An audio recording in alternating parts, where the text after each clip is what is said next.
अहिले तपाईहरुलाई आज पनि जीके को एउटा इम्पोर्टेन्ट टपिकको ट्रिक लिएर म तपाईहरुसँग आइसकेको छु है। यसमा के छ भन्दाखेरि तपाईको आजको ट्रिकको क्लास चाहिँ के रहेको छ भन्दाखेरि तपाईको नेपालमा रहेका राष्ट्रिय निकुञ्ज सम्बन्धी जानकारी रहेको छ। हेर्नुस् त जस अन्तर्गत आज के पर्छ भन्दाखेरि हामीले नेपालमा राष्ट्रिय निकुञ्जहरू कतिवटा छन् त त्यो निकुञ्जहरूको तपाईको क्षेत्रफलको आधारमा क्रम र त्यसको क्षेत्रफल चाहिँ कति छ भनेर तपाईको 13वटै राष्ट्रिय निकुञ्जको हामी अल डिटेल चाहिँ फर्मुला दिमागमै तपाईहरुलाई याद गर्नेछौँ है आजको क्लासमा है। त हेर्नुस् त अहिले नेपालमा हाल राष्ट्रिय निकुञ्ज 13वटा छन्। पहिले चाहिँ 12वटा थिए हैन, तर एउटा चाहिँ अहिले चाहिँ थपिसकेको छ। थपिएर चाहिँ 13वटा भइसकेको छ। थपिएको राष्ट्रिय निकुञ्ज कुन हो भन्दाखेरि तपाईको छायानाथ राष्ट्रिय निकुञ्ज। हेर्नुस् त छपिएको अहिले 13औं राष्ट्रिय निकुञ्ज चाहिँ कुन हो? छायानाथ राष्ट्रिय निकुञ्ज हो। अनि यसमा के छ भन्दाखेरि तपाईको हेर्नुस् त पहिला के थियो भन्दाखेरि सेप ओक्सुन्डो राष्ट्रिय निकुञ्ज थियो। सेप ओक्सुन्डो राष्ट्रिय निकुञ्जमा तपाईको सेप ओक्सुन्डो राष्ट्रिय निकुञ्ज क्षेत्रफलको आधारमा सबैभन्दा ठुलो राष्ट्रिय निकुञ्ज थियो। अनि त्यो क्षेत्रफलको ठुलो राष्ट्रिय निकुञ्जमा तपाईको डोल्पा र मुगु जिल्लामा पर्थ्यो सेप ओक्सुन्डो राष्ट्रिय निकुञ्ज। तर के भयो भन्दाखेरि छायानाथ राष्ट्रिय निकुञ्ज स्थापना भएपछि तपाईको त्यो डोल्पा जिल्लाबाट मुगु जिल्लाबाट टुक्रिएर छायानाथ राष्ट्रिय निकुञ्ज त्यही सेप ओक्सुन्डो राष्ट्रिय निकुञ्जबाट टुक्रिएर छायानाथ राष्ट्रिय निकुञ्ज बनेको हो, जुन चाहिँ अहिले चाहिँ केमा पर्छ? मुगु जिल्लामा मात्रै पर्छ है। पहिला त अब चाहिँ सेप ओक्सुन्डो राष्ट्रिय निकुञ्ज कुन जिल्लामा पर्छ भनेपछि तपाईको डोल्पा मात्रै भन्नु पर्यो। पहिला डोल्पा मुगु भन्नुहुन्थ्यो, अब चाहिँ डोल्पा मात्रै भयो। अनि त्यसपछि छायानाथ राष्ट्रिय निकुञ्ज चाहिँ मुगु जिल्लामा पर्छ, जुन अन्तर्गत के थियो भन्दाखेरि तपाईको सुरुमा सेप ओक्सुन्डो राष्ट्रिय निकुञ्जको 35-55 किलोमिटर स्क्वायर क्षेत्रफल थियो। 35-55 किलोमिटर स्क्वायर क्षेत्रफल थियो। छायानाथ राष्ट्रिय निकुञ्ज टुक्रिसकेपछि 843 किलोमिटर स्क्वायर क्षेत्रफल छायानाथ राष्ट्रिय निकुञ्ज लगिसक्यो। लग्दाखेरि अहिले सेप ओक्सुन्डो राष्ट्रिय निकुञ्ज क्षेत्रफल कति बच्यो भन्दाखेरि तपाईको 2712 किलोमिटर स्क्वायर चाहिँ क्षेत्रफल तपाईको सेप ओक्सुन्डो राष्ट्रिय निकुञ्जको बचेको छ। अनि अहिलेको लेटेस्ट समसामयिक तपाईँले सोधिरहेको है क्वेसन चाहिँ अनि सोध्ने इम्पोर्टेन्ट टाइपको क्वेसन के छ भन्दाखेरि छायानाथ राष्ट्रिय निकुञ्ज अहिले नेपालमा भयो नि, कहिले मन्त्री परिषदबाट पारित भयो, अनि त्यसपछि कहिले चाहिँ यो नेपालमा यो चाहिँ कहिले चाहिँ राजपत्रमा प्रकाशन भयो भन्ने कुरा छ। यसमा हेर्नुहोस् त पहिला सुरुमा तपाईको मन्त्री परिषदमा पारित चाहिँ दिएको छ 2082 साल तपाईको भदौ 13 गते। 2082 साल भदौ 13 गते चाहिँ मन्त्री परिषदबाट पारित भयो, जुन चाहिँ भदौ 23-24 गते जेन्ती आन्दोलन भयो होइन नेपालमा। त्योभन्दा पहिले चाहिँ भदौ 13 गते मन्त्री परिषदबाट पारित भएको थियो। त्यसपछि राजपत्रमा प्रकाशन कहिले भयो भन्दाखेरि विक्रम सम्वत 2082 साल असोज 23 गते। हेर्नुहोस् त यता पनि 13 छ, यता पनि 23 छ। भदौ अर्को महिनाको 13-23 काट्यो है। 13 3-3बाटै नामबाटै आउँछ 13-23 त्यतिबाट आइहाल्छ है। यसरी तपाईँहरूलाई याद भइहाल्छ। मुगुमा पर्छ जिल्ला होइन, छायानाथको 843 किलोमिटर स्क्वायर क्षेत्रफल छ भनेर यो चाहिँ याद गर्नु है, इम्पोर्टेन्ट है। यो जुन लेखाइदिएको छ नि तपाईँहरूले हेर्नुहोस् त मन्त्री परिषदबाट पारित 2082 भदौ 13 गते, अनि त्यसपछि राजपत्रमा प्रकाशन 2082 असोज 23 गते। अब हेर्नुहोस् तपाईँको यो क्षेत्रफलको आधारमा राष्ट्रिय निकुञ्जको क्रम के छ त? सबैभन्दा ठुलो राष्ट्रिय निकुञ्ज कुन हो नेपालमा, अनि त्यसको सबैभन्दा सानो राष्ट्रिय निकुञ्ज कुन हो भन्ने कुरा क्रम छ। हेर्नुहोस् न फर्मुला यसको ट्रिक चाहिँ के छ भन्दाखेरि सेलाम सब ची छाप बासु खसिरा यो ट्याक्कै क्रम अनुसार हो है। तपाईँको माथि टपदेखि डाउनसम्म है 13वटा राष्ट्रिय निकुञ्ज नेपालमा टपदेखि डाउनसम्म सेलाम सब चिछाप बासु खसिरा भनिन्छ। सेबाट तपाईँको सेप ओक्सुन्डो राष्ट्रिय निकुञ्ज, लाबाट लाङटाङ राष्ट्रिय निकुञ्ज, मबाट मकालु बरुण राष्ट्रिय निकुञ्ज, अनि सबाट सगरमाथा राष्ट्रिय निकुञ्ज, अनि बबाट बर्दिया राष्ट्रिय निकुञ्ज, चीबाट चितवन राष्ट्रिय निकुञ्ज, छाबाट छायानाथ राष्ट्रिय निकुञ्ज, पबाट पर्सा राष्ट्रिय निकुञ्ज, सुबाट शुक्लबाट बरुण राष्ट्रिय निकुञ्ज, खबाट खप्तर राष्ट्रिय निकुञ्ज, सीबाट शिवपुरी नागार्जुन राष्ट्रिय निकुञ्ज, राबाट रारा राष्ट्रिय निकुञ्ज। यो चाहिँ क्रम हो है। तपाईँहरूलाई अर्को चाहिँ अब यो छायानाथ राष्ट्रिय निकुञ्ज कति नम्बरमा पर्छ क्षेत्रफलको आधारमा भने 7औं नम्बरमा है अहिले भएको है, 7औं नम्बरमा। अब तपाईँहरूलाई मैले सिकाउनु चाहिँ के हो भन्दाखेरि तपाईँको आज अब यो पुरै डाटा हेर्नुहोस् त सेप ओक्सुन्डो कति छ, किलो क्षेत्रफल कति छ, प्रत्येक 13वटै राष्ट्रिय निकुञ्जको क्षेत्रफल तपाईँहरूलाई याद हुन्छ। हेर्नुहोस् त जस अन्तर्गत सेप ओक्सुन्डो राष्ट्रिय निकुञ्जको क्षेत्रफल 2712 छ। यसलाई ट्रिक चाहिँदैन है। यो त तपाईँको उता मैले धेरै भन्छु कि 35-55 पहिला थियो, त्यसपछि टुक्रिएर 843 छायानाथले लगिहाल्यो। 2712 चाहिँ सेप ओक्सुन्डो बचेको छ।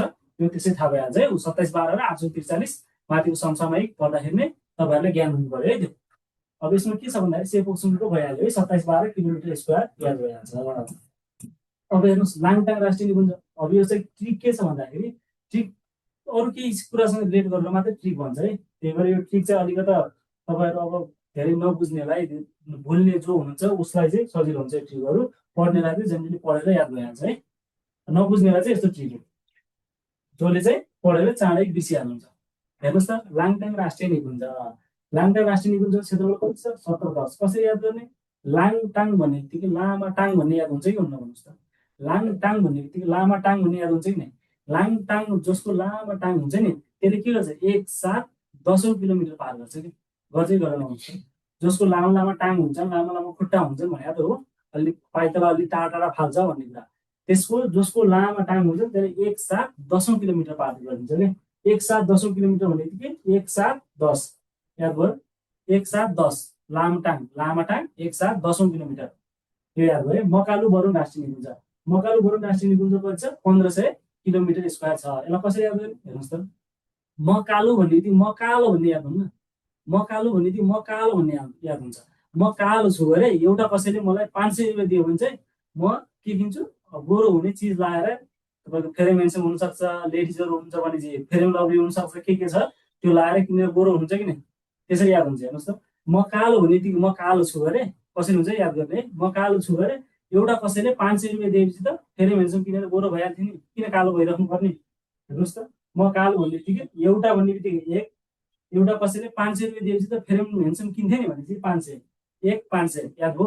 1/500 तपाईँको मकालु बरुङ पनि सक्यो। सगरमाथा राष्ट्रिय निकुञ्ज कति छ त? अब हेर्नुहोस् त सगरमाथाको 1148 है, सगरमाथाको 1148 किलोमिटर स्क्वायर छ। अब यसलाई कसरी याद गर्ने हेर्नुहोस् त? एउटा कुरा ख्याल गर्नुहोस् है, सगरमाथा राष्ट्रिय निकुञ्जमा यो चाहिँ क्वेसन है, जिके क्वेसन पनि है, इम्पोर्टेन्ट सोधेको तपाईँहरूलाई। सगरमाथा राष्ट्रिय निकुञ्ज जो चढ्छ नि त्यो मान्छेले चाहिँ के गर्नुपर्छ? 8 केजीको फोहोर चाहिँ फर्किँदाखेरि ल्याएर आउनुपर्छ है। नेपालको यो कानुनमै भएको कुरा हो। 8 केजी फोहोर चाहिँ फर्किँदाखेरि ल्याएर आउनुपर्छ, बुझ्नुभयो? अब यसलाई ट्रिकमा मैले कसरी बनाएर हेर्नुहोस् त? सगरमाथा चढ्ने एकले फोहोर चाहिँ 8 केजी नेपालमा ल्याएर आउनु, फोहोर चाहिँ 8 केजी फर्किँदाखेरि ल्याएर आउनुपर्छ कि। सगरमाथा चढ्ने एकले फोहोर 8 केजी फर्किँदा ल्याएर आउनुपर्छ। हेर्नुहोस् त सगरमाथा चढ्ने एक भन्ने बित्तिकै एक आइहाल्यो, फोहोर भन्ने त्यो फोहोर आइहाल्यो, 8 केजी ल्याउनुपर्छ भन्ने बित्तिकै 8 केजी आइहाल्यो, यो पनि याद भयो है। सगरमाथा चढ्ने एकले फोहोर 8 केजी फर्किँदाखेरि ल्याएर आउनै पर्छ, 8 केजी याद हुन्छ। बर्दिया राष्ट्रिय निकुञ्ज हेर्नुहोस् 968 किलोमिटर स्क्वायर भनेर लेख्छ बर्दिया राष्ट्रिय निकुञ्ज। बर्दिया भन्ने त्यो वर दिएको भन्ने याद आउँछ कि नै? भगवान्ले कसैलाई वर दिए भन्ने कुरा, भगवान्ले कसैलाई वर दिए, वर दिँदाखेरि के हुन्छ भने चाहिँ तपाईँ वर दिँदाखेरि भगवान्ले 100मा 100, 10मा 10 दिनुहुन्न कि। यो ट्रिक हो है, अलिकति याद गर्ने कसरी हुन्छ। 100मा 100 दिनुहुँदैन, 100मा अलिक कम हुन्छ, पुरै 3200 लक्षण 3400 लक्षण गुण भएको भन्ने हुन्छ नि, त्यस्तो नभएर अलिकति कम चाहिँ हुन्छ भन्ने कुरा हुन्छ। जस्तो कि तपाईँहरूलाई वर दिए, भगवान्ले वर दिए, कति दिए? 10मा 10 दिएनन् कि, 10मा 9 दिए भगवान्ले वर, 10मा 9 दिए। तर जो वर पाएको मान्छे हुन्छ नि त्यो चाहिँ कहिले पनि असत्य हुन सक्दैन कि। वर पाएको मान्छे कहिले असत्य हुन्छ त भन्नु त? भगवान्ले असत्य मान्छेलाई वर दिनुहुन्न क्या, राम्रो मान्छेलाई मात्र वर दिनुहुन्छ भनेपछि वर पाएको भगवान्ले वर चाहिँ दिनुभयो। वर दिए भने वर दिनुभयो, कति दिनुभयो? 10मा 9 दिनुभयो। वर पाएको मान्छे चाहिँ असत्य हुँदैन भने चाहिँ 68 याद भइहाल्यो है। 68 भन्ने बित्तिकै 68 याद भइहाल्यो। अब चितवन राष्ट्रिय निकुञ्ज 952.63 भन्ने छ, 952.63 किलोमिटर स्क्वायर चाहिँ चितवन राष्ट्रिय निकुञ्जको क्षेत्रफल छ। यसलाई कसरी याद गर्ने? चितवन भन्ने बित्तिकै चित्त भन्ने याद हुन्छ, बच्चा बच्चीको चित्त बुझाउन अलिक गाह्रो हुन्छ भन्ने कुरा आइरहेको हुन्छ नि। चित्त भन्ने बित्तिकै चितवन भन्ने बित्तिकै चित्त भन्ने आउँछ। ल हेर्नुहोस् त चितवन भन्ने बित्तिकै चित्त भन्ने बित्तिकै तपाईँ के हुन्छ भन्नु त?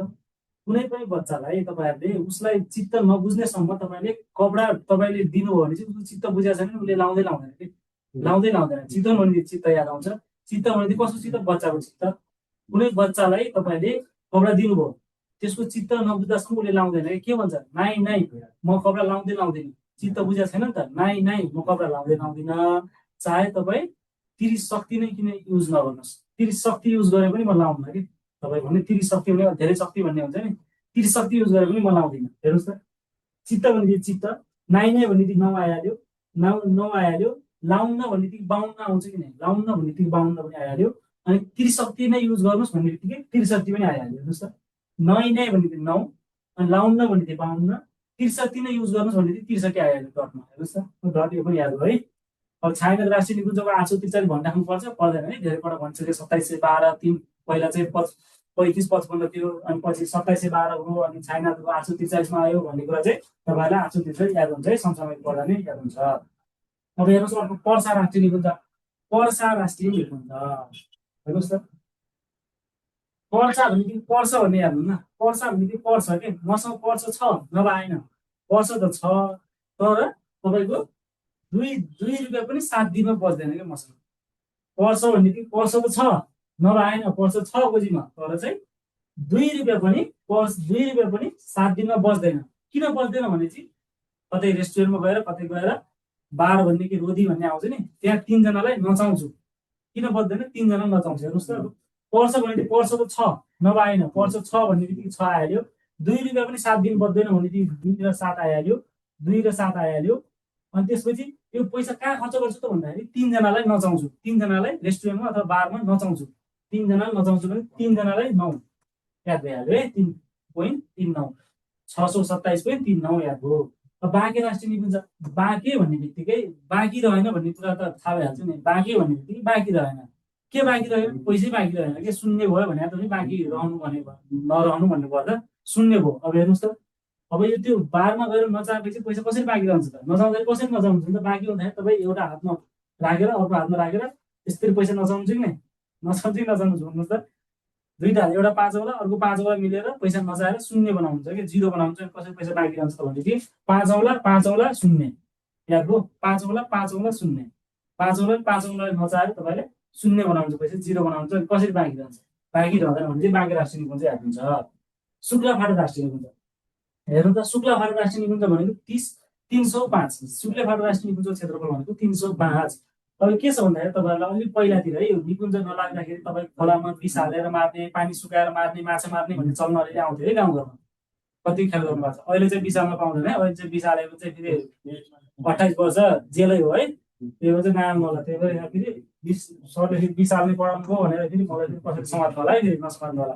त्यो चाहिँ तपाईँ ट्रिकको लागि मात्र हो, यो अहिले चाहिँ होइन, पहिला गर्थेँ भन्नु खोजेँ। हेर्नुहोस् त, शुक्लाफाटा भनेदेखि शुक्ला भनेदेखि खोला शुक्ला भन्ने याद हुन्छ कि नि? खोला शुक्ला कोही माछा मार्न चाहन्थ्यो मान्छेले, खोला शुक्ला भनेर पर्खेर बसिरहेर साध्य भएन के। यो खोला शुक्लामा माछा मार्नुमा भनेर पर्खेर भएन, बरु 30 रुपियाँको 5 र पत्ती आउँछ, त्यो किनेर माछा मारौँ भन्ने कुरा आउँछ नि। 30 रुपियाँको 5 र पत्ती आइहाल्छ, त्यसले माछा मरिहाल्छ। किन चाहिँ पानी सुकाएर बस्नु पर्यो त? हामी यो खोला शुक्ला भनेर पर्खेर बस्नु परेन त? परेन नि। सिधै चाहिँ 30 रुपियाँको 5 र पत्ती किन्नुहोस्, माछा मर्छ। अहिले होइन है, यो पहिला। अहिले चाहिँ पाइँदैन, अहिले चाहिँ विष हाल्यो भने चाहिँ तपाईँहरूलाई 28 वर्ष जेल हो। तपाईँ अहिले नहाल्नु होला, त्यो पहिला यस्तो गर्थ्यो भनेर ट्रिक मार्छ है। 30 रुपियाँको 5 र पत्ती हालेर खोला सुक्नेसम्म पर्खिनु परेन के, खोला सुक्नेसम्म पर्खिनु परेन, तपाईँहरूलाई त्यसै याद हुन्छ है। खप्तर राष्ट्रिय निकुञ्ज, खप्तर भनेको यो खप्पड भन्ने थाहा हुँदैन? खप्तर भनेको यो खप्पड होइन, मेरो खप्पड, यो ठाउँ खप्पड परेन। खप्तरको कति रहेछ? 2, 2, 5। मेरो यो खप्पडभित्र खप्पडको के छ? 2टा आँखा छ, 2टा कान छ कि छैन भन्नुहोस् त? 2टा आँखा 2टा कान भन्ने बित्तिकै 2, 2 आइहाल्यो। अनि यो 2टा आँखा 2टा कानमा मैले एउटा नाक जोडिदिएँ भने मेरो 5 हुन्छ कि। 2टा आँखा 2टा कान 4, यसलाई 1 जोडिदिएँ 5, 5, 2, 2, 5। अब अरू किन जोड्नु भएन भन्नु होला, अरू पनि छ नि त खप्पड, किन यसलाई मात्रै भन्नु होला भन्नु होला है, ट्रिक बनाउनलाई मात्र है। खप्पड भन्ने बित्तिकै खप्तर भनेको त्यही खप्पड, खप्पडमा 2टा आँखा पनि छन्, 2टा कान पनि छन्, अनि एउटा नाक जोडिदिए 5 भइहाल्यो। 2, 2, पहिला 2टा आँखा 2टा कान, 2मा एउटा नाक जोडिदिए 5 है। ल याद भयो है नि यो। अब शिवपुरी नागार्जुन 159, हेर्नुहोस् त, शिवपुरी नागार्जुन। नागार्जुन भने साउथको हिरो याद हुन्न तपाईँहरूलाई? नागार्जुन भनेको साउथको हिरो याद हुन्न? हाम्रो साउथको हिरो एउटा हुनुहुन्छ नि नागार्जुन, एउटा हुनुहुन्छ नि, हुनुहुन्न? नागार्जुन एउटा हुनुहुन्छ, अहिले उहाँ चाहिँ अलिक बुढो भइसक्नु भएको छ कि, अहिले बुढो भइसक्नु भएको छ, कपाल सपाल फुलेर दाइ चाहिँ आएर अलिकति बुढो भइसक्नु भएको छ भने चाहिँ उहाँ 59 वर्ष भइसक्नु भएको छ जेनरली के। भनेपछि शिवपुरी नागार्जुन भनेदेखि साउथमा एउटा नागार्जुन छ, एउटा नागार्जुन छ जो चाहिँ 59 वर्षको भइसक्नु भएको छ कि। एउटा नागार्जुन हुन्छ साउथमा हिरो है, उहाँ चाहिँ 59 वर्षको भइसक्नु भएको छ। तन्नेरी हुन्न नि, तन्नेरी हुन्न, बुढो भइसक्नु भएको, तर पनि अझै पनि हिरोको रोलमा फिल्म खेल्दै हुनुहुन्छ है। 59 वर्षको भइसक्नु भएको चाहिँ बुझ्नुहोस्। नागार्जुन चाहिँ एउटा साउथमा, नागार्जुन चाहिँ साउथमा एउटा छ, एउटा हुन्छ, अनि त्यो उहाँ चाहिँ 59 वर्षको भइसक्नु भएको छ भने चाहिँ 59 याद हुन्न? याद हुन्न? 2-3चोटि रिकल गर्नुहोस्, तपाईँलाई याद हुन्छ। रारा राष्ट्रिय निकुञ्ज हेर्नुहोस् त, रारा राष्ट्रिय निकुञ्ज भनेको 10 छ, 106 सबैभन्दा तपाईँ क्षेत्रफल हिसाबले सानो राष्ट्रिय निकुञ्ज भनेको रारा राष्ट्रिय निकुञ्ज है। फर्मुला अनुसार क्रममै आउँदा पनि रारा राष्ट्रिय निकुञ्ज तपाईँको 13औं राष्ट्रिय निकुञ्ज भयो। अब हेर्नुहोस् त, यसलाई कस्तो गर्ने रारा राष्ट्रिय निकुञ्ज? तपाईँ यो सानसानो हुँदाखेरि फुच्चे चाउचाउ खानुभएको थियो, सानो फुच्चे चाउचाउ 1 रुपियाँको एउटा आउँथ्यो नि पहिला, ख्याल गर्नुभएको छ? अनि पहिला जमानामा के आउँथ्यो त्यो थाहा होला, मैले थाहा पाउनु छ, म चाहिँ 1 रुपियाँको एउटा आउँथ्यो, जुन रारा चाउचाउ भन्छ क्या, रारा चाउचाउ भन्थ्यो नि, त्यो चाहिँ सानसानो 1 रुपियाँको एउटा आउँथ्यो। अहिले चाहिँ यति महँगी बढेर जाँदाखेरि तपाईँ 1 रुपियाँको एउटा आउँदैन कि 10 रुपियाँको 6वटा मात्रै आउँछ। 10 रुपियाँको पहिला 10 रुपियाँ आउँथ्यो 1 रुपियाँ एउटा आउने दरले, अहिले चाहिँ 10 रुपियाँको 6वटा मात्रै आउँछ। 4वटा आएन नि त, महँगी बढ्दै गयो, त्यसपछि कम भयो 4वटा, भनेपछि 10 रुपियाँको रारा चाउचाउ एउटा मात्रै आउँछ भनेपछि तपाईँको 10 छ, याद भएन? यति गरेर चाहिँ तपाईँको क्षेत्रफल चाहिँ जहाँसम्म लाग्छ। यो भिडियो चाहिँ यसो हेर्नु होला राम्रोसँग, तपाईँहरूले चाहिँ यो सबै याद हुन्छ है। भिडियो मन परेछ भने तपाईँहरूले एक लाइक, कमेन्ट र सब्सक्राइब हान्न नभुल्नु है। फेरि म यस्तै अरू चाहिँ ट्रिक बनाउनु मलाई हौसला मिल्नेछ है। हस्, ल, थ्याङ्क यू है।